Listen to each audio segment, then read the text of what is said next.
నమస్తే, welcome to ANN debate time. నేను మీ లక్ష్మీనాగ్ నరహర్ శెట్టి. జూబ్లీహిల్స్ ప్రజల చిరకాల తీర్పునిచ్చారు. అభివృద్ధి సంక్షేమం కావాలంటూ కాంగ్రెస్కు పట్టం కట్టారు. సెంటిమెంట్ రాజకీయాలకు ఓటు వేశారనుకున్న బీఆర్ఎస్ ప్రజా తీర్పుతో చెత్తకిల్ల పడింది. సెంటిమెంట్ను డెవలప్ కావాలంటూ అనుకుంది, కానీ ప్రజలైతే డెవలప్మెంట్ కావాలి వాళ్ళ యొక్క నియోజకవర్గానికి అని చెప్పి హస్తం పార్టీ కోటేశారు. మొత్తానికి జూబ్లీహిల్స్లో కాంగ్రెస్ పార్టీ అభ్యర్థి నవీన్ యాదవ్ భారీ విజయాన్ని అయితే సాధించారు. 24,729 ఓట్ల మెజారిటీతో చారిత్రాత్మక విజయాన్ని సాధించారు. సమీప ప్రత్యర్థి అయిన మాగంటి సునీతపై భారీ విక్టరీని కొట్టారు. 2 ఏళ్ల కాంగ్రెస్ పాలన ప్రజలు మరోసారి జూబ్లీహిల్స్లో పట్టం కట్టారంటూ హస్తం పార్టీ నేతలైతే కితాబిస్తున్నారు. ఇక ఎన్నికల్లో కూడా కాంగ్రెస్ వ్యూహాత్మకంగా వ్యవహరించిందని చెప్పొచ్చు.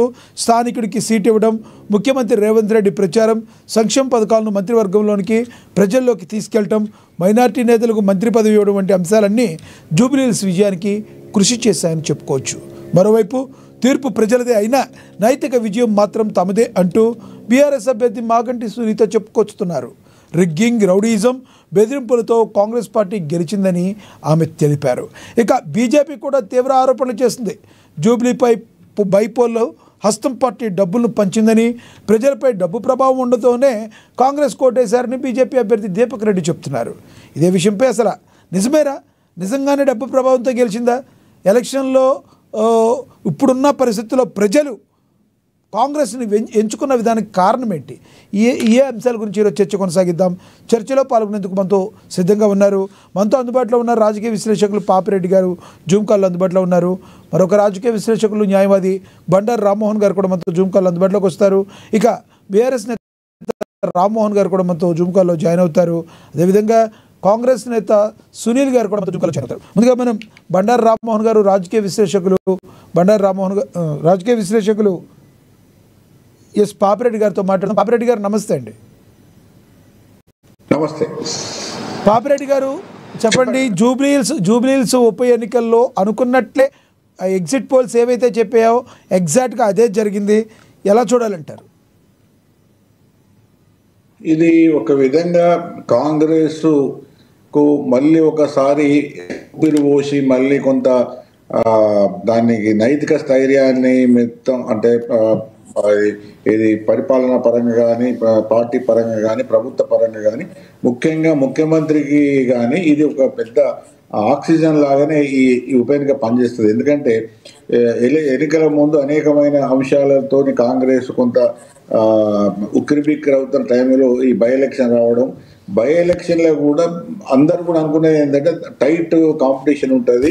ఓ 10,000 మెజార్టీ వస్తే ఎక్కువ కాంగ్రెస్, నేను కూడా ఎట్లా అనుకున్నాను 10,000 దాకా వస్తుంది, గెలుస్తుంది, కాంగ్రెస్ గెలుస్తుంది, కానీ మెజార్టీ 10,000 దాకా రావచ్చు అనుకున్నాం. కానీ అనూహ్యంగా 24,000 మెజార్టీతో గెలవడం అంటే ఇది నిజంగా ప్రజలు కాంగ్రెస్ను ఎన్నుకున్నట్టే. అంటే ఇవ్వలేమనుకున్నా కూడా ప్రజల తీర్పును మనం గౌరవించాలి కాబట్టి ప్రజలు ఎన్నుకున్నారు. సరే, దానిలో రకరకాలుగా ఉంటాయి. అధికార పార్టీ కాబట్టి అధికార దుర్వినియోగం చేశారని ఓడిపోయిన వాళ్ళు అంటారు. అట్లాగే డబ్బుల ప్రభావము, ఇవన్నీ కూడా చెప్పినప్పటికీ కూడా, ఇవన్నీ ఉన్నప్పటికీ ఇవన్నీ కూడా అన్ని ఎన్నికలలో అన్ని పార్టీలు సహజంగా చేసేది. కాకపోతే అధికారంలో ఉన్న వాళ్ళు కొద్దిగా అనుకూలంగా ఎక్కువగా ఉంటుంది. కానీ ఈ వచ్చిన మెజార్టీ కానీ తర్వాత ఇవన్నీ చూసుకున్నప్పుడు తప్పకుండా మనం ఈ గెలుపు కాంగ్రెస్ గెలుపు అని దీన్ని మనం గెలుపును మనం ఒప్పుకోవాలి. ఒప్పుకోకపోతే కూడా తప్పవుతుంది ఒకటి. రెండవది ఏంటంటే ఇవాళ ఈ కాంగ్రెస్ పార్టీ ముఖ్యంగా ఈ ఎన్నిక ఫలితం వలన జరిగే పెద్ద ప్రయోజనం ఎవరికంటే ముఖ్యమంత్రి గారికి ఉంటుంది. ముఖ్యమంత్రి గారు ఈ బై ఎలక్షన్ గెలుపుతోని ఆయన ఒక విధంగా ఆయన బలోపేతం అవుతారు. ఇప్పుడు దాదాపుగా ముఖ్యమంత్రిని మామూలుగా మాట్లాడడం విత్ ఇన్ ది కాంగ్రెస్ పార్టీలో కూడా సాధ్యం కాదు. బయట కూడా ఆయన మాటకు కొంత విలువ పెరుగుతుంది. ఎందుకంటే బై ఎలక్షన్లో ప్రజల తీర్పు మేము 2 నెలల తర్వాత మళ్ళీ ప్రజలకు పోయి గెలిచినాము, మాకు ప్రజా మద్దతు ఉన్నది, ప్రజలు మమ్మల్ని నమ్ముతున్నారు లేదా సపోర్ట్ చేస్తున్నారని చెప్పుకునే అవకాశాలు ఉంటాయి. కాబట్టి ఈ ఉప ఎన్నిక అన్నది ఒక విధంగా కాంగ్రెస్కి అన్ని విధాలుగా అది ప్రయోజనం జరిగింది. తర్వాత ఈ ప్రచారం మొదలు నుంచి వెళ్ళి అనేక విధాలుగా మీరు ఇంతకుముందు చెప్పినట్టుగా కాంగ్రెస్ ప్రతిష్టాత్మకంగా తీసుకోవడమే కాకుండా ముఖ్యమంత్రి గారు వ్యక్తిగతంగా పెద్ద ఎత్తున దీనిలో ఏ విధంగా అంటే మనం అసలే ఓడిపోవద్దు, పెద్ద ఎత్తున గెలవాలన్న ఒక తీవ్ర ప్రయత్నం ముఖ్యమంత్రి గారి తరఫున కూడా పర్సనల్గా జరిగింది కాబట్టి ఈ గెలుపు అనేది సంభవించింది. అయితే ఒకటి ఈ గెలుపు వలన బీఆర్ఎస్కి ఏం జరుగుతుందంటే బీఆర్ఎస్ ఆ సిట్టింగ్ సీట్ను కోల్పోవడం జరిగింది. అది సిట్టింగ్ సీట్, దానికి సిట్టింగ్ సీటు కోల్పోవడం అన్నది ఒకటి. రెండవది ఏంటంటే బీఆర్ఎస్ ఓడిపోయిన తర్వాత బీఆర్ఎస్ పార్టీ వీక్ అవుతున్నది. ఎందుకంటే 23లో ఓడిపోయింది, మళ్ళీ 24 ఎంపీ ఎలక్షన్లలో ఘోరంగా ఓడిపోయింది. ఇప్పుడు మళ్ళీ బై ఎలక్షన్కి వచ్చే వరకు కూడా ఓడిపోవడంతో ఏంటంటే టీఆర్ఎస్ పార్టీ ఏమైనా బలహీన పడుతున్నదా, ప్రజల్లో దాని మద్దతు పోతున్నదా, ఈ రకరకాల అనుమానాలు కానీ చర్చలు కానీ జరిగే అవకాశం ఉంటుంది. కాబట్టి టీఆర్ఎస్ పార్టీ అయితే పాపిరెడ్డి గారు ప్రధానంగా చూసుకుంటే ఈ యొక్క ఉప ఎన్నిక అనేది ఒక బీజంగా అనుకోవచ్చా? గతంలో ఇప్పుడు బీఆర్ఎస్ పార్టీ చెప్తుంది మా ఎమ్మెల్యేలు మీరు రాక్కున్నారు 10 మంది ఎమ్మెల్యేలని అని. ఇప్పుడు కాంగ్రెస్ పార్టీ ఎవరైతే ఎమ్మెల్యేలు ఉన్నారో ఒక్కొక్కరిగా వాళ్ళకి ఉప ఎన్నికలు తీసుకొచ్చే అవకాశం ఉందంటారు. జిహెచ్ఎంసీలో పాక వేయడానికి ఖైరతాబాద్ కావచ్చు, దాన నాగేంద్ర కావచ్చు, అదేవిధంగా గట్కేసరికి సంబంధించి కడియం శ్రీహరి కావచ్చు, వీళ్ళతో రాజీనామా చేపించి ఉప ఎన్నికకి వెళ్ళి తద్వారా స్థానిక ఎన్నికల కంటే ముందే పట్టు సాధించే ప్రయత్నం కాంగ్రెస్ చేస్తుందంటారా? ఇప్పుడు రాజకీయంగా ఈ ఉప ఎన్నికను కాంగ్రెస్ పార్టీ సంస్థాపరంగా కానీ వచ్చే ఒకవేళ డిస్క్వాలిఫై అయితే ఆ ఎమ్మెల్యేలను మళ్ళీ గెలిపేయడం కోసం ఎట్లా కాంగ్రెస్ పార్టీ దీన్ని ఒక సాధనంగా వాడుకుంటే తప్పకుండా వాళ్ళ ఏ పార్టీ అయినా అదే పనిచేస్తుంది. కానీ మిగతా ఎన్నికలు ఏం జరుగుతాయి, ఇప్పుడు స్పీకర్ ఏం చేస్తాడు, తర్వాత ఈ ఉప ఎన్నికల పరిస్థితి వేరు. ఉప ఎన్నికల పరిస్థితి దానికి దీనికి కొంత భేదం ఉంటుంది. కానీ ఒకటేంటంటే ఇప్పుడు బీఆర్ఎస్ మాత్రం ఒక విధంగా ఇది ఒక సెట్ బ్యాక్. నేను అనుకునేది ఏంటంటే అది ఒక విధంగా వాళ్ళకు పెద్ద మోరల్గా అన్నిట్లో కూడా దెబ్బే. ఆ దెబ్బే కాకుండా రెండోది ఏంటంటే ఇప్పటికైనా కూడా కేసీఆర్ కానీ బీఆర్ఎస్ పార్టీలో ఉన్న ఎవరైతే ముఖ్యమైన నాయకులు ఉన్నారో వాళ్ళు ఇప్పుడు ఏమైతున్నదంటే ఈ 2 ఏళ్ల తర్వాత కూడా నేను మొన్న ఈ జూబ్లీ పంజాబ్ ఎలక్షన్స్ నేను ఏ పార్టీకి అడగలేదు, కానీ మామూలుగా జనాలు ఏమనుకుంటున్నారో అని అక్కడ పనిచేస్తున్న వాళ్ళని కానీ ప్రెస్ వాళ్ళని కానీ ఓటర్స్ని కానీ అడిగితే చెప్పింది ఏంటంటే ఏమున్నా సార్ మళ్ళీ ఇప్పటి కూడా బీఆర్ఎస్ గదే కుటుంబ పాలన గదే, మళ్ళీ ఏది కేసీఆర్ అల్లుడు మా కొడుకు బిడ్డలు అంటే ఒక విధంగా ఏమైతుందంటే కాంగ్రెస్ మీద కొంత వ్యతిరేకత ఏదైనా ఉన్నప్పటికీ కూడా అది టీఆర్ఎస్ దాన్ని అనుకూలంగా మార్చుకునే కనబడతలేదు. ఎందుకంటే జనాలు మొన్న పెద్ద ఎత్తున ఓటింగ్ పాల్గొనలేదు. ఒకవేళ కాంగ్రెస్ మీద తీవ్ర వ్యతిరేకం ఉంటే జనాలు పెద్ద ఎత్తున ఓటింగ్ పాల్గొని బీఆర్ఎస్ గెలిపేయాలి. కానీ జనాలు కూడా 48.99% లోపునే ఎన్నికలకు పోయింది. అంటే ఇప్పుడు కూడా గంతే ఉంటుంది కానీ చెప్పొచ్చు. కానీ ఒకవేళ కాంగ్రెస్ మీద తీవ్ర వ్యతిరేకత ఉన్నది, దాన్ని ఓడగొట్టాలని బలమైన ఆకాంక్ష ఉండి బీఆర్ఎస్ రైట్. పాపిరెడ్డి గారు ఇక్కడ ఇంకోటి కూడా చెప్తున్నారు, సెంటిమెంటల్ని ఎక్కువగా ఫాలో అయ్యే బీఆర్ఎస్ పార్టీకి తాను తీసుకున్న కోదులో తానే పడిందని. గతంలో పీజేఆర్ మరణానంతరం మరి ఎవరిని ఒక క్యాండిడేట్ని పెట్టకుండా ఉప ఎన్నికలు వస్తే అప్పట్లో ఉన్న చంద్రబాబు సైతం క్యాండిడేట్ని పెట్టలేదు. కానీ ఏమీ కాదు, అక్కడ సెంటిమెంట్ లేదు, ఏమీ లేదని బీఆర్ఎస్ క్యాండిడేట్ని పెట్టడం కానీ ఇవన్నీ చూస్తే ఈ రోజున మరి బీఆర్ఎస్ సంబంధించిన వ్యక్తి చనిపోయిన అనంతరం ఇది అక్కడ సెంటిమెంట్ ఏమీ లేదని ఇప్పుడు క్యాండిడేట్ పెడతాం. ఇదంతా ఒక చక్రబంధంలాగా వచ్చింది, కేసీఆర్కి తగిన బుద్ధి వచ్చిందని చెప్తున్నారు, మాట్లాడుతున్నారు కాంగ్రెస్ నేతలు. ఏమంటారు మీరు? ఇప్పుడు ఒకటి లక్ష్మీనాథ్ గారు, ఇప్పుడు ఓడిపోయిన తర్వాత ఓడిపోయిన పార్టీ మీద రాళ్ళు సహజంగా ఎక్కువనే పడుతుంటాయి. ఇప్పుడు చాలా మంది కూడా చాలా విధాలుగా కూడా అదే అంటున్నారు, బీఆర్ఎస్ని కానీ కేసీఆర్ని కానీ కేసీఆర్ కుటుంబాన్ని కానీ అటాక్ చేసే అవకాశాలు ఇంకెక్కువ పెరుగుతాయి. కాంగ్రెస్ ఆ దాడిని ఎక్కువ చేస్తుంది, బీజేపీ కూడా దాడిని ఎక్కువ చేస్తుంది. ఇప్పుడు దీని తర్వాత జరిగే పరిణామాలు అవి. కానీ ఒకటేంటంటే ఇప్పుడు మొన్నటిదాకా మేము బీఆర్ఎస్ నుండి బయటకు వచ్చే వ్యవస్థ వచ్చిన తర్వాత ఇప్పటికి కూడా బీఆర్ఎస్ అధికారంలో ఉన్నప్పుడు ఏ విధంగా ప్రవర్తించిందో ఇప్పుడు 2 నెలల తర్వాత కూడా ఆ ప్రవర్తనలో పెద్దగా మార్పు లేదు. జనాలలో ఈ మాట అన్నది నా మాట కాదు, జనాలలో కూడా అనుకుంటున్నారు గదే మళ్ళీ గదే 4-5 గదే కుటుంబం గదే వాళ్ళే మాట్లాడాలి, వాళ్ళే స్టేట్మెంట్ చేయాలి, వాళ్ళే ఇంకా వేరే కురాలు లేవా, వేరే నాయకులు లేరా. ఇంత అయిన తర్వాత కూడా ఈ బహునాయకత్వం కానీ కొంత మిగతా వాళ్ళకు నాయకత్వం ఇచ్చి వాళ్ళతో కూడా మాట్లాడేయచ్చు కదా. ఎంతసేపు అది అల్లుడా కొడుకా లేకపోతే బిడ్డ ఇంకో ఇప్పుడు ఇది బలంగా వస్తుంది కాబట్టి కాబట్టి ఓడిపోయిన తర్వాత ఈ చర్చ మళ్ళీ ఇంకా ఎక్కువ బలంగా వచ్చే అవకాశం ఉంది. కాబట్టి బీఆర్ఎస్ నాయకత్వం ఇప్పటికైనా మళ్ళీ ఆ పాత ఎవరైతే వెళ్ళిపోయి బయటకు పోయారో తర్వాత అసంతృప్తి ఉన్నారో చాలా మంది కూడా చాలా విధాలుగా బీఆర్ఎస్ దూరమైంది, వాళ్ళందరినీ మళ్ళీ దగ్గర తీస్తారా ఏమైతుంది అన్నది, లేకపోతే ఉండేది పోగొట్లు పోతారని భవిష్యత్తు కాలమే చెప్తుంది. మళ్ళీ వస్తారు సార్ మీ దగ్గరికి, మళ్ళీ మాట్లాడతాను. మనతోటి కాంగ్రెస్ నేత సునీల్ గారు ఉన్నారు, ఆయనతో మాట్లాడదాం. సునీల్ గారు నమస్తే సార్. నమస్తే అండి. నమస్తే. ఏంటి మొత్తం జోష్ అంతా మీలోనే కనబడుతుంది. ముందుగా కంగ్రాచులేషన్స్ మీకు, కాంగ్రెస్ పార్టీకి. అనుకున్నట్టుగానే మరి మీరు విజయం అయితే సాధించారు, చెప్పండి ప్లీజ్. థ్యాంక్ యూ అండి, థ్యాంక్ యూ. మీ పెద్దలందరికీ కూడా నా నమస్కారాలు. ఏఎన్ఎన్ న్యూస్ వీక్షకులు కూడా నేను ప్రత్యేకంగా నా శుభాకాంక్షలు నమస్కారాలు తెలియజేస్తున్నాను. ఒకటి సునీల్ గారు ఒక కాంగ్రెస్ నేతగా ఏఎన్ఎన్ ఛానల్ నుంచి చెప్తున్నాం, జూబ్లీహిల్స్ ప్రజలు మీ మీద నమ్మకం ఉంచి మిమ్మల్ని గెలిపించారు. మరి జూబ్లీహిల్స్కి మీ డెవలప్మెంట్కి మరి ఎటువంటి డెవలప్మెంట్లో ఈ కాంగ్రెస్ పార్టీ ఈ రాబో 3 సంవత్సరాల్లో వాళ్ళకి ఎటువంటి డెవలప్మెంట్ చేస్తుంది ఏంటి అనేదాన్ని మరి మీరేం చెప్తారు? దానికి డెవలప్మెంట్ చేస్తుందా? ఇచ్చిన మాట నిలుపుకుంటారా?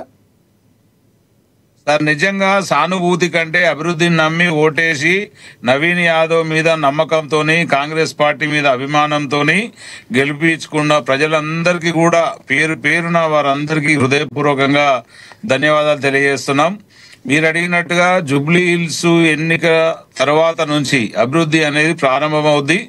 గతంలో ఏం జరిగింది ఏం జరగలేదని కాకుండా నిజంగా దివంగత నేత మాగంటి గారు ఎన్ని బస్తీలు జూబ్లీహిల్స్ ఉన్నటువంటి నియోజకవర్గం అంతా తిరిగినరా లేదా తెలియదు, కానీ ఈ ఓట్ల పరంగా ప్రతి మంత్రి, ముఖ్యమంత్రి గారు, పదాధికారులు, కాంగ్రెస్ నేతలు కూడా సమస్యలు మొత్తం అంతా ఒక దాటికి తీసుకురావడం అనేది జరిగింది. ఖచ్చితంగా వీళ్ళు ప్రజలు కూడా అభివృద్ధిని కోరుకుంటా ఉన్నారు. సానుభూతి అనేది అందరికీ ఉంటుంది. కాకపోతే రాజకీయాలలో అభివృద్ధికి పట్టం కట్టి ప్రజలను ఎప్పుడు కూడా మంచిగా ఏలే నేతను ఎన్నుకోవడం అనేది ప్రజల హక్కు. అది ఒకటి సునీల్ గారు, మరింత బాధ్యత మీ మీద పెరిగిందని మీరు భావిస్తున్నారా? 100% మరింత బాధ్యతను పెంచే ఎన్నికనే ఇది.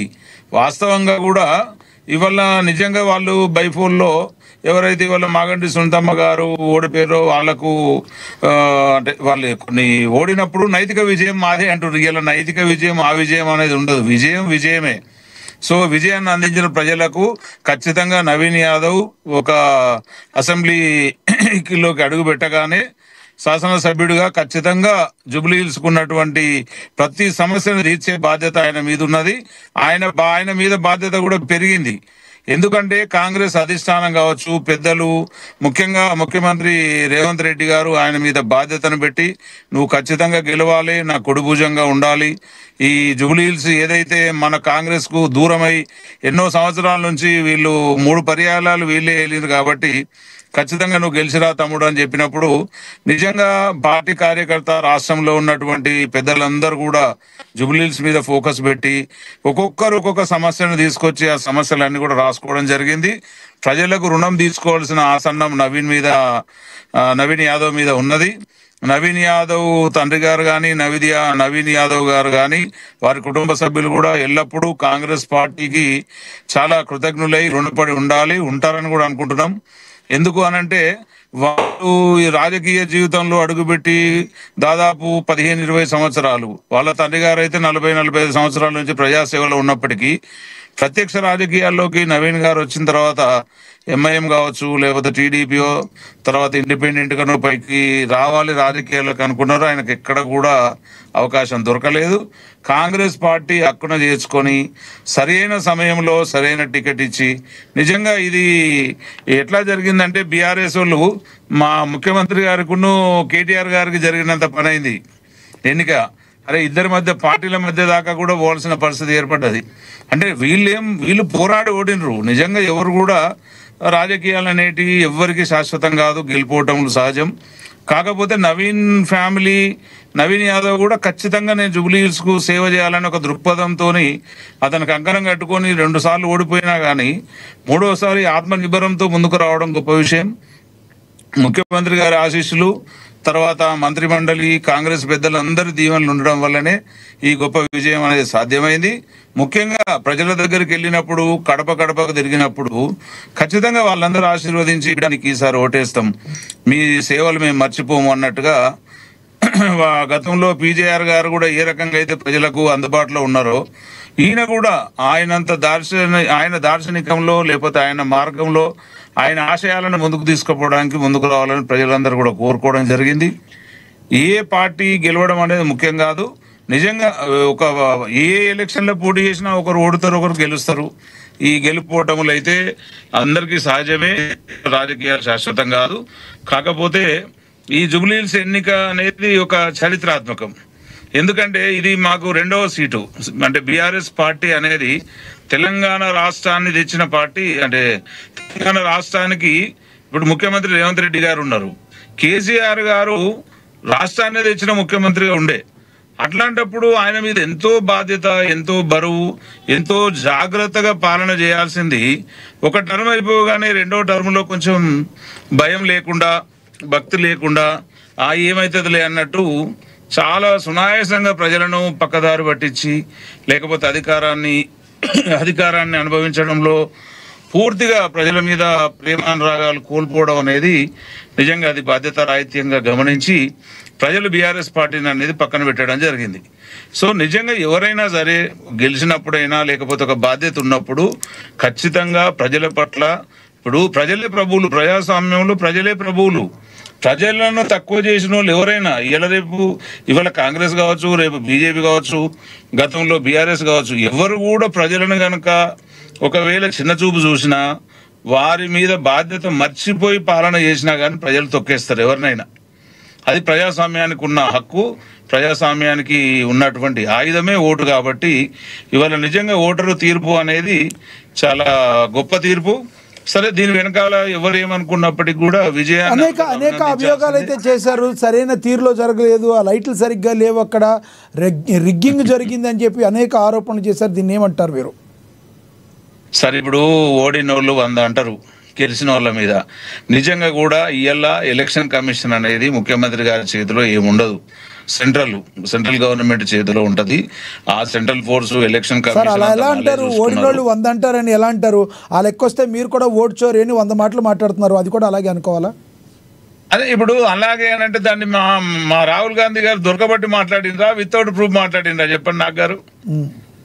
ఏదైనా ఇప్పుడు మీరు కూడా ఏదన్నా ఉంటే ఖచ్చితంగా with proof, everybody have right కదండి. ఇలా రాజకీయంలో ప్రజాస్వామ్యంలో ఎవడు అతీతులు కాదు. తప్పు చేసిన ఎంత తోడైనా తప్పే కదా. దాన్ని మనం వితౌట్ ప్రూఫ్ లేకుండా మాట్లాడడం కరెక్ట్ కాదు. ఇలా నవీన్ యాదవ్ గారిని రౌడీ రౌడీ రౌడీ అని చెప్పి ఒక 40 రోజులు రాగం తీసిర్రు. ఏం జరిగింది? ప్రజలు అన్నారు, అరే నువ్వు మా నాయకుడి పోయి రౌడీ కాదని చెప్పేసిర్రు కదా. అవును, ప్రజాస్వామ్యానికి ఎవరైనా గౌరవించాలి నాకు గారు. ఎస్ సునీల్ గారు, మరి కాసేపట్లో వస్తాం మీ దగ్గరికి, మీరు ఉండండి అందుబాటులో. మనతో బీఆర్ఎస్ నేత రామ్మోహన్ గారు జాయిన్ అయ్యారు, ఆయనతో మాట్లాడదాం. రామ్మోహన్ గారు నమస్తే అండి. నమస్తే అండి, లక్ష్మీ గారు నమస్తే, పెద్దలకు నమస్తే. ఏం రామ్మోహన్ గారు, ఏం విశ్లేషించుకున్నారు? కేటీఆర్ గారు మరి సమావేశం అవుతున్నారా? మీ యొక్క ఎవరైతే అభిమానులు ఉన్నారో, కార్యకర్తలతో ఉన్నారో, మరి నెక్స్ట్ స్టెప్ ఏం తీసుకోబోతున్నారు? ఎక్కడ తేడా కొట్టింది? తప్పకుండా మేము ఈ ఓటమి పైన విశ్లేషణ చేసుకోవడం, ఇది కూటమి కట్టుకొని వాళ్ళు గెలవడం జరిగింది. ఆ కూటమి అభ్యర్థికి కూడా శుభాకాంక్షలు తెలియజేస్తున్నాం. కూటమి ఎవరు సార్? కూటమి అభ్యర్థి నవీన్ గారు కూటమి అభ్యర్థి కదండి. ఏ కూటమి? Bharatiya Janata party, Telugu Desam party, Congress party, MIM party. ఇంతమంది మారారు కానీ మీరు మారట్లేదండి. బీఆర్ఎస్ వాళ్ళు ఇదే వచ్చింది తేడా. మీరు ఆరోపణలు, ఈ రోజు గెలిచారు వాళ్ళు ఇండివిజువల్ గా. బీజేపీ కాంగ్రెస్ ఒకటవుతుందా ఎక్కడన్నా? ప్రజల్లో అది లేదు. మీరు మళ్ళీ ఏదో మాట్లాడుతున్నారు. వాస్తవాలు మాట్లాడండి సార్. మన ఏం చెప్పిన మీకు ఎలక్షన్ క్యాంపెయినింగ్ నడిచేటప్పుడు భారతీయ జనతా పార్టీ చేసిన కుట్ర మీకు చెప్పడం జరిగింది. నేను ఆ రోజు ఇదే విషయం చెప్పినాను. వారు బండి సంజయ్ గారిని తీసుకొచ్చి అసదుద్దీన్ ఓవైసీని బూచిగా చూపించి ఈ ఓటు పోలరైజేషన్ చేయడానికి ప్రయత్నం చేసి నాకు సక్సెస్ అయ్యారు. వాళ్ళు ముస్లిం ఓటు అంతా ఏకమైపోయి ఎక్కడ బీఆర్ఎస్ ఓటు అని చెప్పేసి వాళ్ళకు భావోద్వేగాలు రెచ్చగొట్టడంతో, హిందువుల మనోభావాలు రెచ్చగొట్టడంతో ముస్లింస్ ఒక్కటి చెప్పండి. ఎంపీ ఎలక్షన్లు జరిగినప్పుడు బీజేపీకి మీకు మంచి దోస్తాన కుదిరింది. ఎందుకు జూబ్లీహిల్స్ లో అలాంటి దోస్తాన కుదరలేకపోయింది? ఎక్కడ తేడా కొట్టింది అంటారు మీ మధ్య?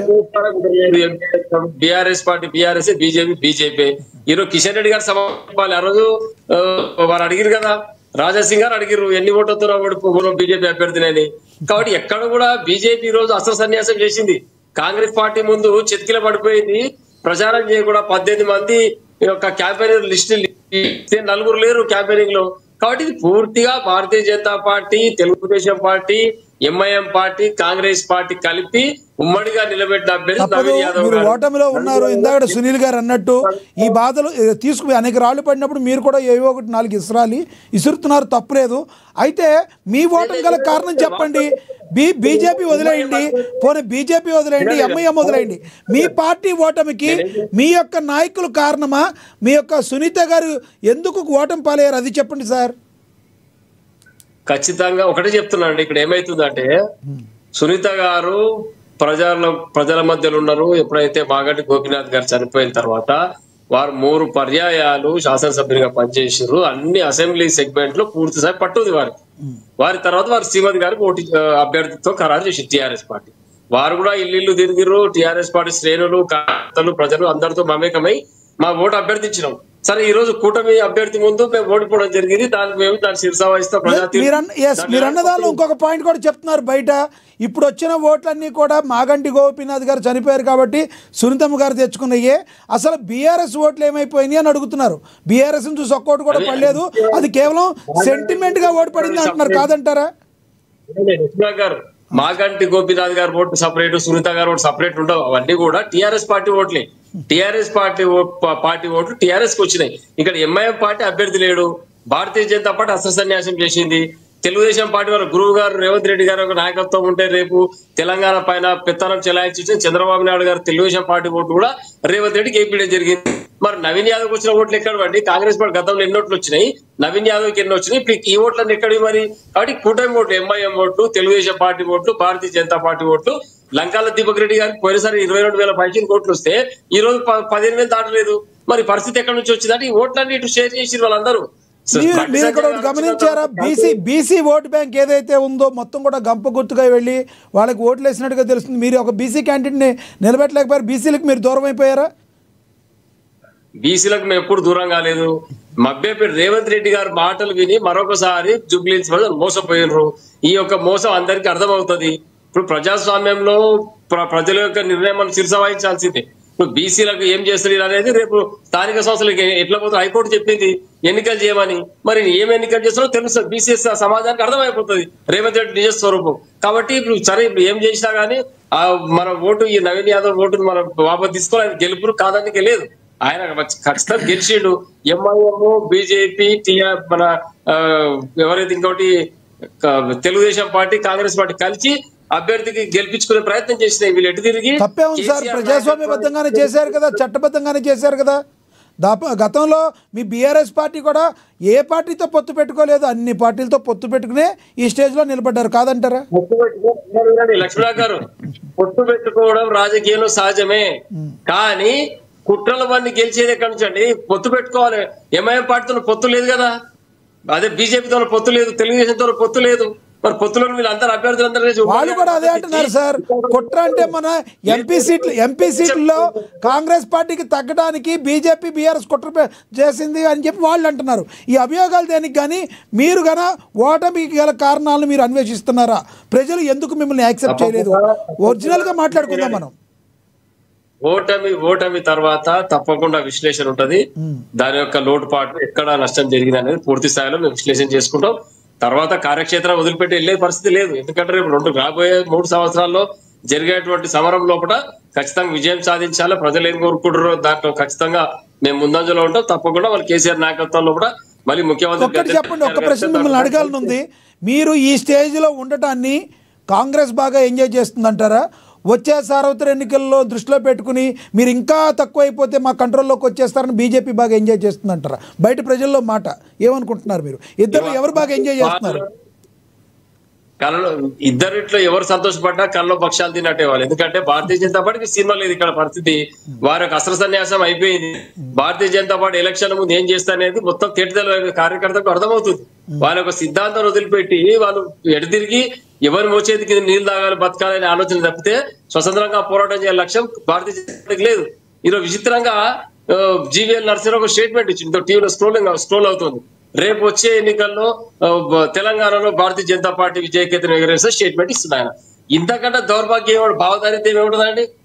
వీళ్ళ డిపాజిట్ గతి లేదు. ఈ అభ్యర్థిని తెలంగాణ భారతీయ జనతా పార్టీ రాష్ట్ర శాఖ మొత్తం కూడా కాంగ్రెస్ పార్టీకి అమ్ముడు పోయింది.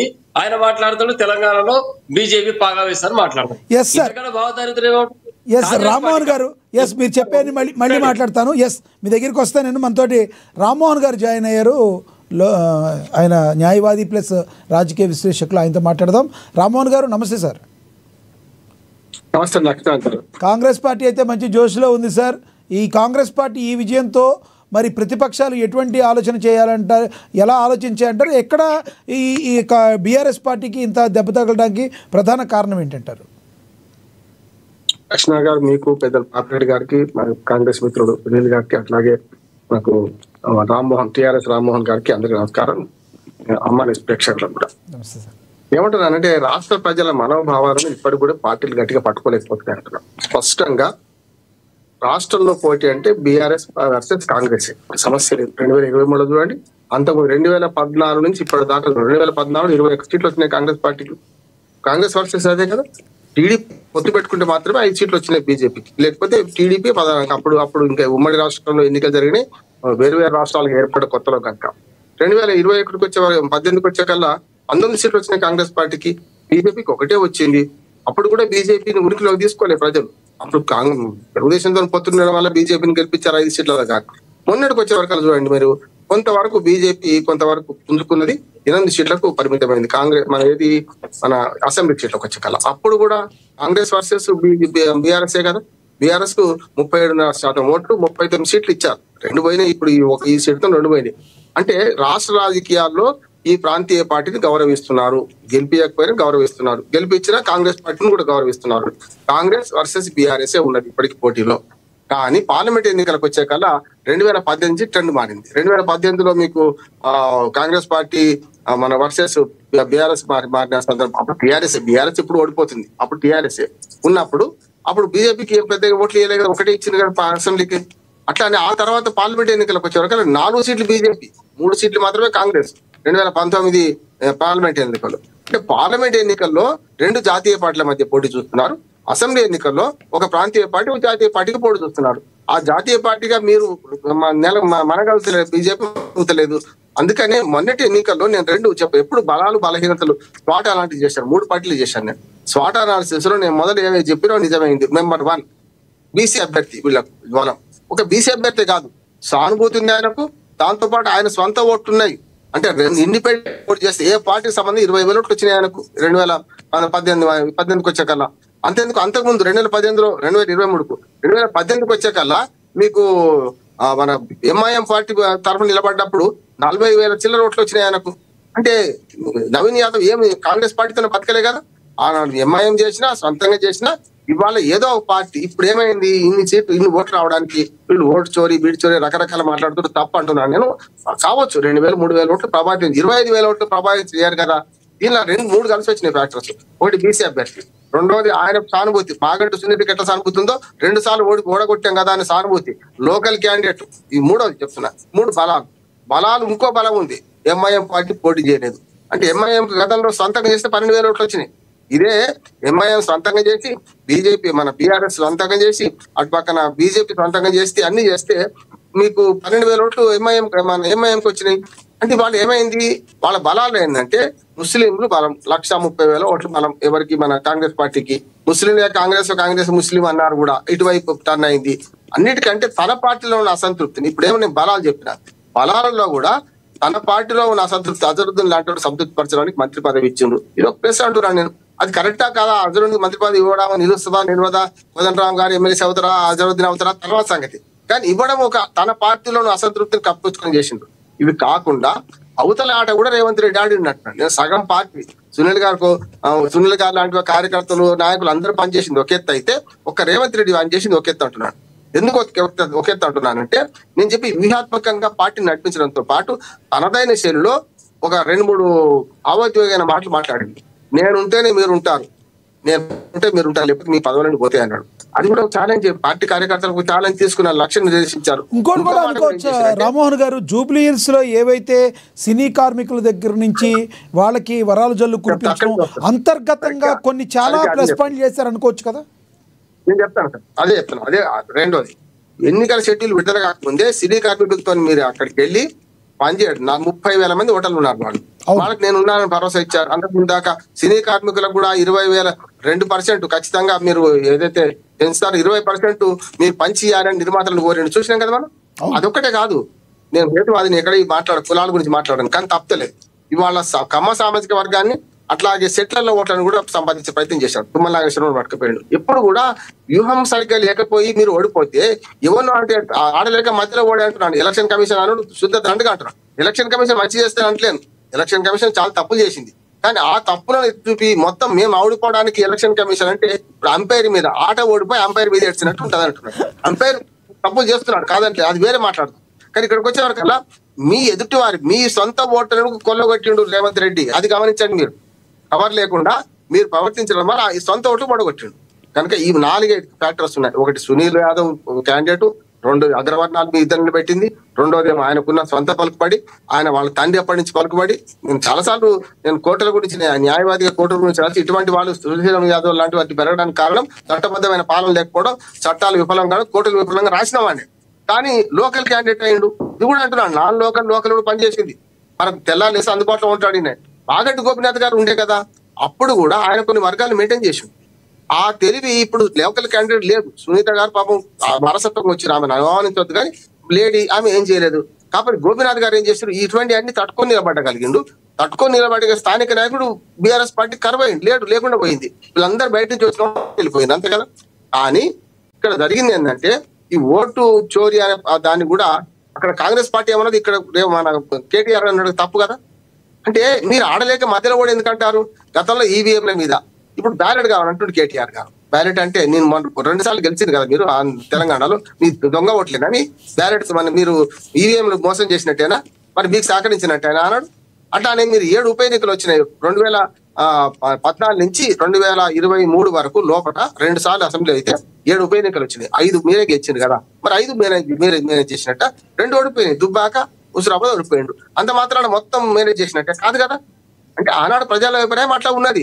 ఈ ఎన్నికల వారికి ఇంతవరకు చూడండి, జూబ్లీ హిల్స్ ఎన్నికలు రాష్ట్ర ప్రకారంగా రామ్మోహన్ గారు, రాష్ట్ర ప్రకారంగా కాంగ్రెస్ పార్టీ మంచి జోష్లో ఉన్నప్పటికీ పక్కనే ఉన్న బీహార్ లో మళ్ళీ ఎన్డీఏ ప్రభుత్వంకి రావడాన్ని ఎలా చూడాలంటారు? అది క్లుప్తంగా చెప్పండి దాని గురించి. ఖచ్చితంగా లక్ష్మీనాథ్ గారు ఒకదానికి ఒకదాని పోలిక లేదండి. నేను ఎప్పుడు చెప్తా, ఏ ఎన్నిక ఆ ఎన్నిక ప్రత్యేకము. జూబ్లీ హిల్స్ ఇంతకే చూద్దాం. వచ్చే పంచాయతీ ఎన్నికల్లో కాంగ్రెస్ పార్టీ గెలుస్తుందని నేను చెప్తానే అంటున్నా. రేపు మున్సిపల్ కార్పొరేషన్ మున్సిపల్ వచ్చి అది వేరే, ఆ ఎన్నికే ఉంటుంది, దీనికి సంబంధం లేదండి. ఈ ఎన్నికలో బలాబలాలు చెప్పి దేని వల్ల రేవంత్ రెడ్డి గారు గెలిచింది చెప్పిన, రేవంత్ రెడ్డి కింగ్ మన మొత్తం గేమ్ చేంజర్ గా మారినని చెప్తా, అంతవరకే. దీన్ని బీహార్ ఎలక్షన్ కి ముడి మోకాడికి బొడగుండు కన్నట్టు బీహార్ ఎన్నికల్లో గ్యారెంటీ ఓడిపోతుంది కూటమని చెప్పిన. ఎందుకు ఓడిపోతే చెప్పిన నేను. ఆ బీహార్ ఎన్నికల్లో స్పాయిలర్ పార్టీస్ కొన్ని ఉంటాయి. స్పాయిలర్ పార్టీ 2 అన్న, ఒకటే గెలిచింది, ఒకటి ఓడిపోయింది అంతే. ఎన్డీఏ కూటమికి ఏమో స్పాయిలర్ పార్టీ నితీష్ కుమార్ అన్న. నితీష్ కుమార్ పెద్ద విలువ లేకుండా పోయింది, అందరు వ్యతిరేకించాడు. కానీ ఇప్పుడు ఆయన ముందుకు వస్తున్నాడు. ఇటు పక్కన కాంగ్రెస్ పార్టీ స్పాయిలర్ పార్టీ. నిజంగా చెప్పానంటే ఇప్పుడు తాను మునుగుతూ తేజస్వి యాదవ్ కూడా ముంచేసింది అంటున్నాడు. దానికి కారణం ఏంటి? 65 లక్షల ఓట్లు పోయినాయి అని నానా యాడి చేసి రకరకాలు చేసి అక్కడి నుంచి ఇది డైవర్ట్ చేసి ఎక్కడికి పోయినరు? మళ్ళీ హర్యానా ఎన్నిక, గతజల సేతు బంధం హర్యానాలో ఏం జరిగిందో ఏడాది కింద జరిగింది, ఏడాది అర్థం అవుతుంది. ఆ ఎన్నికలు పట్టుకొని మళ్ళీ ఇక్కడ తీసుకొచ్చే తప్పు కదా. అందుకనే వీళ్ళందరూ అన్ని పార్టీలు ద్వంద్వ ప్రమాణాలు పాటిస్తున్నాయి. బీజేపీ ఒకనాడు మనకేమంటారు జిఎస్టీ తెస్తా, మన ఏమంటారు బీజేపీ ఒకనాడు జిఎస్టీ తెస్తా అంటే వద్దన్నది, కాంగ్రెస్ తెస్తా అన్నది, వీళ్ళు వద్దన్నారు. ఒకనాడు ఈవీఎంలు వేస్తే వద్దనేది బీజేపీ పార్టీ, తెచ్చినాక నడిపించేది వీళ్ళు. ఆధార్ కార్డు కాంగ్రెస్ పార్టీ తెచ్చింది, వద్దనేది బీజేపీ, నడిపించింది ఎవరు?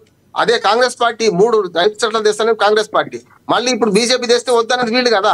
2 జాతీయ పార్టీలు ప్రజల మనోభావాలు గమనించకుండా అధికారంలో ఉంటే ఒక మాట, అధికారం లేకుండా ఒకటి మాట్లాడారు. ఇప్పుడు అదే కోవలో కేటీఆర్ కూడా వచ్చిందంటున్నాడు. ఇప్పుడు బ్యాలెట్ కావాలంటుండు, మరి 2 సార్లు గెలిచింది పోయింది, బ్యాలెట్ కావాలంటాడు. అంటే ఆడలేక మధ్యలో ఓడు వాళ్ళ అంపేర్ మీద ఆరోపణలు చేస్తున్నారు. బీహార్ ఎన్నికల్లో ఏం జరిగింది 1-2 నిమిషాలు చెప్పి ముగిస్తారు. బీహార్ ఎన్నికల్లో ఏమైందంటే సుస్థిర ప్రభుత్వం రావాలని కోరుతున్నారు ప్రజలు. ఎందుకంటే ప్రతిసారి మూడే మెజార్టీ 122 మ్యాజిక్ ఫిగర్ లక్ష్మణ గారు 125 మొన్నటి దాకా ఉన్నాయి.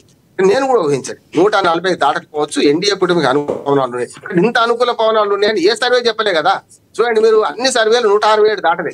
మీకు ఎన్డీఏ కూటమికి 130 నుంచి 167 దాటలే. కానీ వాళ్ళ 200 సీట్లు అంటూ 200 సీట్లు రావు.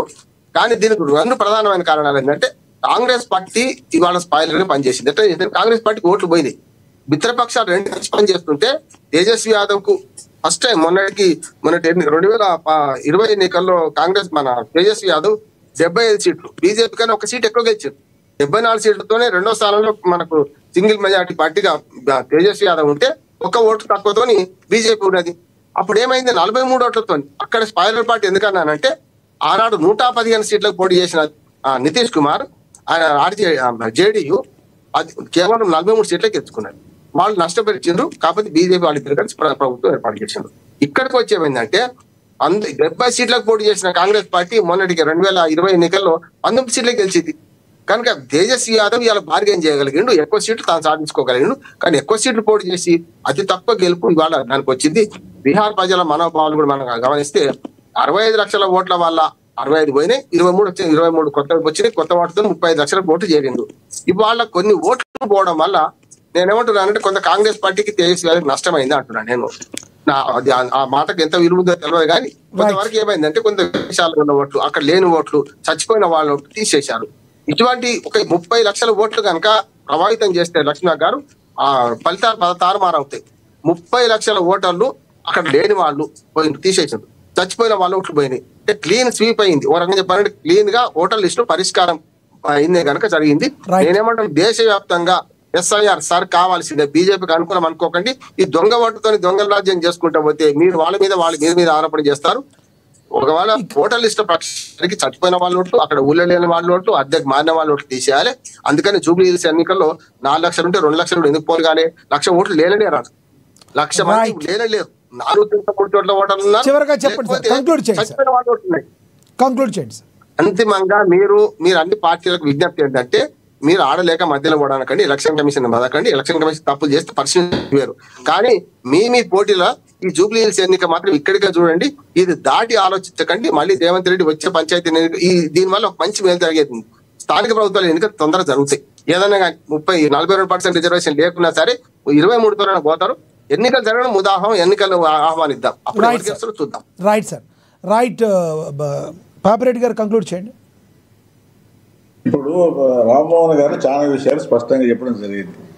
ఒకటి ఏంటంటే లక్ష్మీనాథ్ గారు ఇవాళ ఈ జూబ్లీ హిల్స్ ఎలక్షన్స్ ఒక ప్రత్యేకత ఉన్నది దీనికి. ఎందుకంటే నేను అనుకుంటా ఎంఐఎం గెలిచిన సీట్లు, ఆ రాజాసింగ్ గెలిచిన సీట్లు పోతే ముస్లిమ్స్ ఎక్కువగా ఉన్న కాన్స్టిట్యుయెన్సీ జూబ్లీ హిల్స్. ఇక అనుకుంటే నేను ఇంత పెద్ద ఎత్తున ముస్లిం సోర్స్ ఉన్నా ఇంకెక్కడ కూడా లేదు. హైదరాబాద్లో కూడా హెచ్ఎండిఏ పరిధిలో కూడా లేదు. అది ఒక పెద్ద ఒక ప్లస్ పాయింట్ మొన్న గెలవడంలో.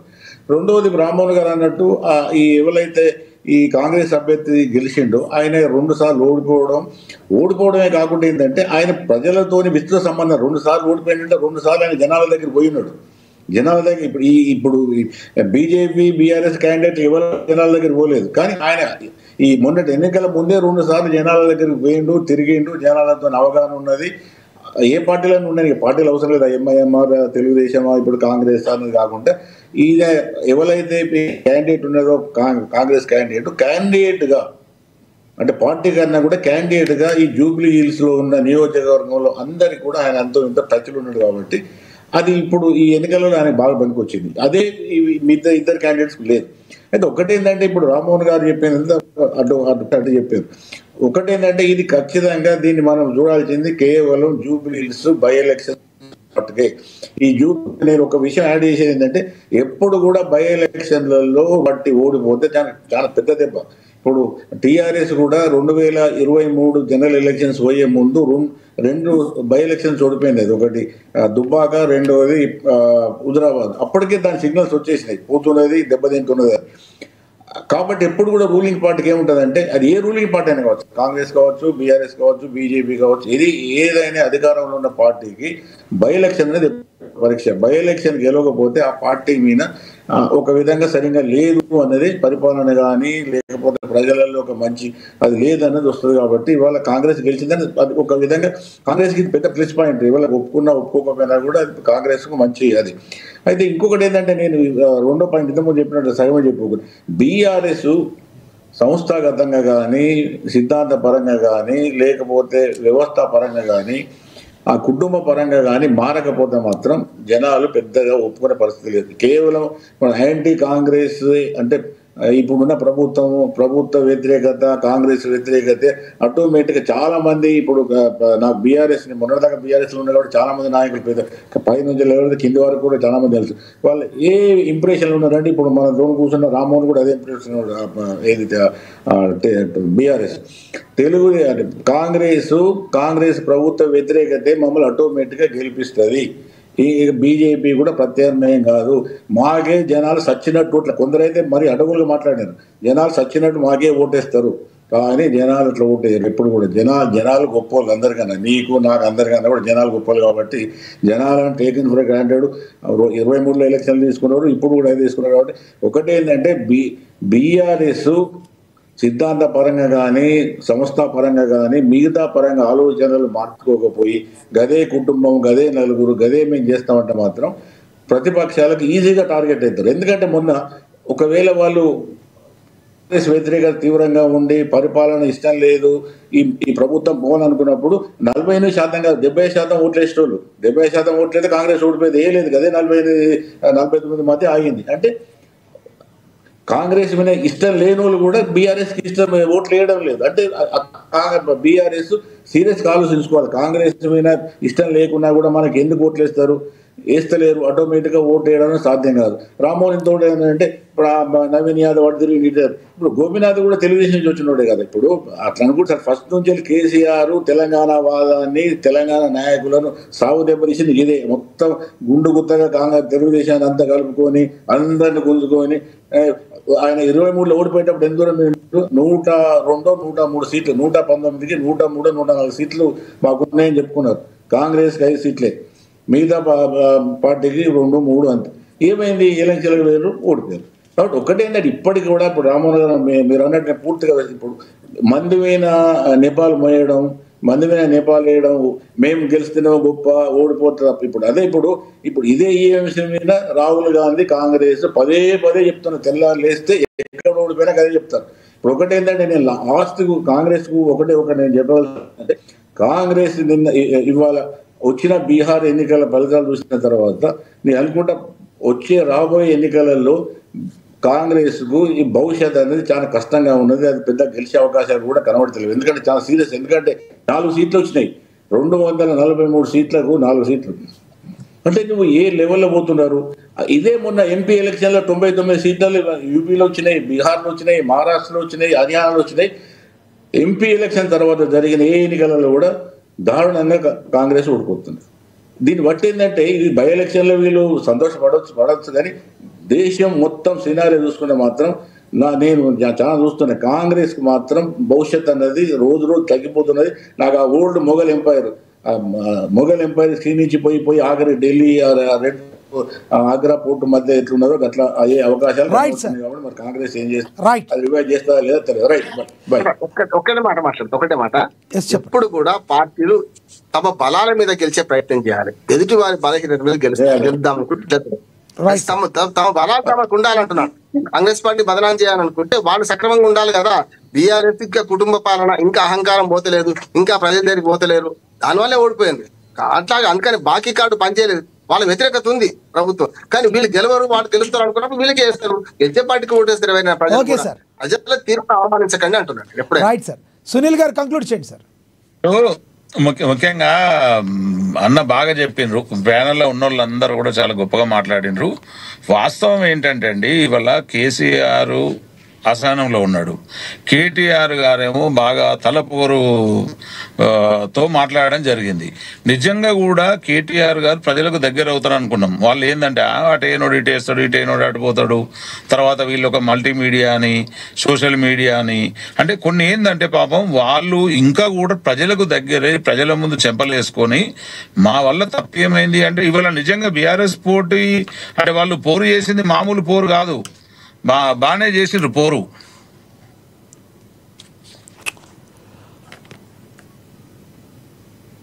రైట్, మీరు కట్ అయ్యారు ఆన్లైన్ నుంచి. ఎస్ రామ్మోహన్ గారు కంక్లూడ్ చేయండి, ఆయన వస్తే ఒకసారి చేస్తారు, తర్వాత మీరు కంక్లూడ్ చేయండి. బీఆర్ఎస్ రామ్మోహన్ గారు కంక్లూడ్ చేయండి. గుణపాఠాలు నేర్చుకుంటాం, తప్పకుండా విశ్లేషణ చేసుకుంటాం, ఎక్కడ పొరపాటు జరిగింది అనేది మళ్ళీ క్షేత్రస్థాయిలో యుద్ధం చేయడానికి సిద్ధంగా ఉంటాం. తప్పకుండా రేపు రాబోయే జనరల్ ఎలక్షన్ లో అద్భుతమైన ప్రతిభ చూపించి మళ్ళీ అధికారం రావడానికి ప్రయత్నం చేస్తాం. దాంట్లో సక్సెస్ అవుతాం మేము కోరుకుంటా ఉన్నాం, ప్రజలు కూడా అదే కోరుకుంటున్నారు. ఉప ఎన్నికల్లో కొన్ని ఈక్వేషన్స్ మారుతాయి కాబట్టి మా సునీత అభ్యర్థి గారు ఓడిపోవచ్చు, పెద్ద విషయం ఏం కాదు అది. వాళ్ళు కాంగ్రెస్ పార్టీ గ్రాఫ్ పెరిగిందని రేవంత్ రెడ్డి అంటే అంతకన్నా మూర్ఖత్వం ఇంకోట్లేదు. ఎందుకంటే కూటమి అభ్యర్థి కాబట్టి దాంట్లో మిగతా పార్టీల పాత్ర కూడా ఉంది ఆయన గెలుపులో. కాబట్టి మేము ఒంటరి పోరాటం చేసాం, అందరూ ఒకటైరు. మా ఒంటరి పోరాటంలో మేము కొంచెం వెనుకబడ్డాం, ఓడిపోయాం. దాంట్లో మాకు ఎలాంటి ఇబ్బంది లేదు. తప్పకుండా మళ్ళీ రేపు రాబోయే జనరల్ ఎలక్షన్ అంటే నాకు ఒకటి చెప్పండి, నెక్స్ట్ కూడా ఎవరన్నా అందరూ ఒకటైతే బీఆర్ఎస్ పార్టీ సింగిల్ గా ఏమీ చేయలేని రిక్తహస్తాల్లోనే ఉంటుందా? అంటే సింగిల్ గా గెలవలేరని మీరు అనుకుంటున్నారా? లక్ష్మీనారాయణ గమనించండి, అందరూ ఒకటైనా మా పోరాటం ఎక్కడ ఆపలేదు, మేము ఎక్కడ వెనకబడలేదు. అద్భుతమైన పోరాటం చేసినాం మేము. అందులో వెనకబడిపోవచ్చు, ప్రజలు తీర్పులో మేము మమ్మల్ని వెనక నెట్టేసారు, అంతేగాని మేము ఎక్కడ వెనకబడలేదు. తప్పకుండా అందరూ ఒకటైతే ప్రజలు ప్రజలు నెట్టేశారా? ప్రజలకి మీరు దూరం అయిపోయారు, రెండింటికి తేడా ఉంది. ఇప్పుడు ఇందరి దగ్గర విశ్లేషకులు రామ్మోహన్ గారు, పాపిరెడ్డి గారు అదే చెప్తున్నారు. ప్రజల దగ్గరికి మీరు వెళ్ళట్లేదా? ప్రజలు మిమ్మల్ని నెట్టేశారా? కారణం ఏంటి? ప్రజల దగ్గర మేము వెళ్ళినాం, వినండి, ప్రజల దగ్గర మేము వెళ్ళాం. కాకపోతే కూటమి అభ్యర్థి కాబట్టి కొంచెం మాకన్నా కొంచెం ముందు పోయాడు, గంతే తేడా. యాజ్ ఎ కాంగ్రెస్ గా వచ్చిన తప్పకుండా నవీన్ యాదవ్ అనే వ్యక్తి మా చేతిలో ఓడిపోయేవాడు. ఆఖరికి ఊరవతల దోస్తు మీరు ఒకటే మాట మాట్లాడుతున్నారు. అక్కడ జగన్మోహన్ రెడ్డి గారు ఎలా మాట్లాడుతున్నారో ఆయన దోస్తు మీరు కూడా ఇప్పుడు అదే మాట ఈ జూబ్లీ హిల్స్ లో వాళ్ళందరూ ఒకటయ్యారు, నేను సింహం ఒకటిగా ఉన్నాం, ఏ మాట్లాడుతున్నారు మీరు? ఎంఐ హైదరాబాద్ లో 1,40,000 ఓట్లు ఉన్న కాన్స్టిట్యున్సీలో ఎంఐఎం అభ్యర్థి నిలబెట్టలేదంటే అర్థమైంది దానికి. చెప్పండి మీరు. డైరెక్ట్ గానే చెప్పారు కదండి, ఎంఐఎం గురించి మాకంటే మనందరికంటే మీకే బాగా తెలుసు. ఎవరు అధికారంలో ఉంటే వాళ్ళ వైపే ఉంటారు. మీరు అధికారం తెచ్చుకుంటే రేపు మీ వైపు రారన్నదా? తప్పు కాదు కదా. ఎంఐఎం చేయదు, చేస్తుంది. మీ సంగతి మీరు చూసుకోవాలి కానీ ఎంఐఎం చేస్తుంది కదా. పాపిరెడ్డి గారు ఏదో అడుగుతున్నారు మిమ్మల్ని, చూడండి రామ్మోహన్ గారు. ఇప్పుడు ఎంఐఎం పోటీ అయితే చేయదు, దాని ఇష్టం. లేకపోతే కాంగ్రెస్ కే సపోర్ట్ చేస్తుంది. అది ఇప్పుడు ఎంఐఎం ఎప్పుడు కూడా అధికారంలో ఉన్న పార్టీకి అనుకూలంగా ఉంటుంది. మీ 10 ఏళ్ళు మీకు అనుకూలంగా ఉన్నది, తెలుగుదేశం ఉన్నప్పుడు తెలుగుదేశానికి అనుకూలంగా ఉన్నది, ఇప్పుడు కాంగ్రెస్ కి అనుకూలం. ఎంఐఎం పార్టీ పాలసీ అది. ఇంకా తెలియకుండా మీరు అంటున్నారు ఇట్టున్నారు అంటే అది మీరు రాజకీయాలలో సరిగ్గా ఉన్నారా లేదా అని కూడా నాకు అర్థం కాదు. ఒకటి ఏంటంటే అనుకూలంగా ఉన్న వాళ్ళు చేస్తారు వాళ్ళు. దాని కాదు మీ శక్తిలో చూసుకోవాలి కానీ MIM right sir. General election లో మళ్ళీ పోల్ జరుగుతుంది, తప్పకుండా మేము పోల్లో మేము ముందుంటాం. ప్రజలందరూ తెలంగాణలో ఈ మాట అన్నారు, బాగుంది. ఎస్ సునీల్ గారు వచ్చారు. ఎస్ సునీల్ గారు కంక్లూడ్ చేయండి. పర్లేదు చెప్పండి. క్షమించాలి, ఒక విఐపి ఫోన్ రావడం వల్ల. 1 minute కంక్లూడ్ చేయండి సార్, సమయం తప్పకుండా సార్. నిజంగా జూబ్లీ హిల్స్ లో బైపోల్లో ఆదరించిన ప్రజలందరికీ కాంగ్రెస్ పార్టీ పక్షాన ధన్యవాదాలు తెలియజేస్తున్నాం. నిజంగా ఇక ముందున్నటువంటి ఎలాంటిదనేది మేము బీఆర్ఎస్ నుంచి 2వ సీటు గుంజుకోవడం అంటే ప్రజలు అనేది మనల్ని ఆశీర్వదించినట్టుగా మన పనికి కావచ్చు, పథకాలకు కావచ్చు, అభివృద్ధి కావచ్చు. సో ఖచ్చితంగా దీని మీద అన్ని పార్టీలు కూడా విశ్లేషణ చేసుకోవాలి తప్ప ఒకరి మీద ఒకరు దుమ్మెత్తి పోసుకోను, లేకపోతే మా సార్ అన్నట్టు ఆడలేక మధ్యలో ఓడ అనేది కూడా కరెక్ట్ కాదు. దీన్ని కూడా అనుమానించకుండా మన పార్టీ బలం ఎంత, మనం ఎంత. మీ పార్టీలోని కొంతమంది నేతలు కూడా చెప్తారా సార్ మీరు, సునీల్ గారు? ఎదుటి వారి మీద దుమ్మెత్తిపోయి మీ పార్టీ నేతలు కూడా మీరు చెప్పింది వర్తిస్తుందా? ఖచ్చితంగా 100% వర్తిస్తుంది. ఎవరు కూడా అతిగా మాట్లాడకూడదు, దీన్ని కూడా తక్కువ చూడకూడదు. ప్రజాస్వామ్యంలో ప్రజలే ప్రభువులు కాబట్టి ఆ ప్రజలే దేవుళ్ళు అనుకొని నిజంగా రాజకీయాల్లో ఉన్నోళ్ళు ఎవరైనా పైకొస్తారు, వాళ్ళ సేవ చేసుకోవాలి తప్ప అహంకారాలు కానీ లేకపోతే ఒంటెద్దు పోకళ్ళు కానీ మంచివి కావు. సో ప్యానల్ ఉన్న వాళ్ళందరూ కూడా మరొకసారి కాంగ్రెస్ పార్టీ తరఫున ధన్యవాదాలు, శుభాకాంక్షలు తెలియజేస్తాను. థ్యాంక్ యూ సార్, ధన్యవాదాలండి సునీల్ గారు. వన్స్ అగైన్ మీకు కాంగ్రెస్ పార్టీకి కంగ్రాచులేషన్స్ ఫ్రమ్ ఏఎన్ఎన్ న్యూస్. ఏది ఏమైనప్పటికీ ఎస్ సార్, ధన్యవాదాలు సునీల్ గారు, ధన్యవాదాలండి బీఆర్ఎస్ రామ్మోహన్ గారు, ధన్యవాదాలండి పాపిరెడ్డి గారు, ధన్యవాదాలండి బండారు రామ్మోహన్ గారు చర్చలో పాల్గొన్నందుకు. ఏది ఏమైనప్పటికీ కూడా కాంగ్రెస్ పార్టీ అయితే బంపర్ విక్టరీని అయితే కొట్టింది. అయితే ఈ ఓటమికి బీజేపీ అయితే జీర్ణించుకోలేని పరిస్థితి, ఎందుకంటే డిపాజిట్లు కూడా గల్లంతేని బీజేపీకి. పోరాడినప్పటికీ కూడా బీఆర్ఎస్ ప్రజల యొక్క జూబ్లీ ప్రజల యొక్క మద్దతును కూడగట్టడంలో అయితే ఫెయిల్ అయిపోయింది. రానున్న రోజుల్లో ఇది ఎంతవరకు ఆ రెండు పార్టీలకు మైనస్గా మారనున్నాయో మరికొన్ని రోజుల్లో మనకు తెలుస్తుంది. అయితే ఈ తెలంగాణ రాష్ట్రంలో మాత్రం కాంగ్రెస్ పార్టీ తన బలాన్ని పెంచుకుంది. రానున్న స్థానిక సంస్థల ఎన్నికలకు కూడా ఇదొక మంచి బూస్టింగ్ ఉండే అవకాశం కూడా కాంగ్రెస్ పార్టీకి ఉంది. మరి అదేవిధంగా ఈ యొక్క జూబ్లీ హిల్స్ కాన్స్టిట్యున్సీలో ఎటువంటి పరిస్థితుల్లో నవీన్ యాదవ్ గెలుస్తాడు 100% అని చెప్పి పర్సంటేజ్ ప్రజలందరూ కూడా ఎంత నమ్మినా, వేరే పార్టీలు ఎంత చెప్పినా, ఎన్ని ఎగ్జిట్ పోల్స్ ఎన్ని చెప్పినప్పటికీ కూడా ఎగ్జాక్ట్గా 51 నుంచి 52%, 100% ఇది గెలిచే అవకాశం ఉంది. ఒక 25 నుంచి 30,000 వరకు ఓట్ల మెజారిటీతో నవీన్ యాదవ్ గెలుస్తున్నాడని మొట్టమొదటిగా చెప్పింది ఏఎన్ఎన్ టీవీ. దానికి కూడా మేమందరూ కూడా ఎంతో సంతోషిస్తున్నాం. ఇది వాళ్ళ స్పెషల్ డిబేట్. చూస్తూనండి ఏఎన్ఎన్. నమస్తే.